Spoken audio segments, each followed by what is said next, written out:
Ako. Eh, bibili sana ko ng bigas, diba? Pwede na lang. Bibili kami dyan. Pisina. Chinese. May natira kami. Magkano kung tito, magkano sa super? Yan. Hindi na doon ng bigas, sigurado. Yan na. Yung mapulang lupa. Hindi ka ng bigas, sigurado. Ito, te. Dala natin, galing namin Doro. Ito, tingnan mo, sample.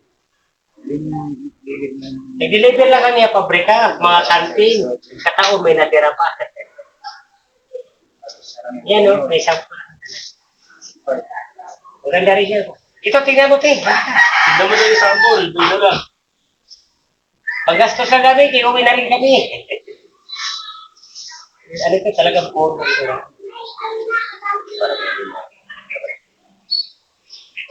Nakabukat na yan, kuya. Hirap na. Madam, ang bigas namin, kahit anong oras ang pwede po ibuhos yan. Eh, kung mayroon kang planggana, pwede po ibuhos. Kahit Chinese dyan, masiran sa bigas yun.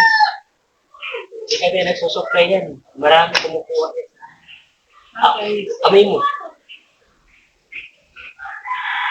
Ay, galing. Hindi mo. Eh, marami kami dala, kay 40 ka ba niyan? Oo nga. Marami rin kami sinusuplayan dito. Di rin lang kayo isang tindahan. Marami. Ito may natira ko. Galing Galing yan sa ano? Sa Pasig City? Sa ano? Intercity? Hindi. Talagang galing kami ng Bindoro.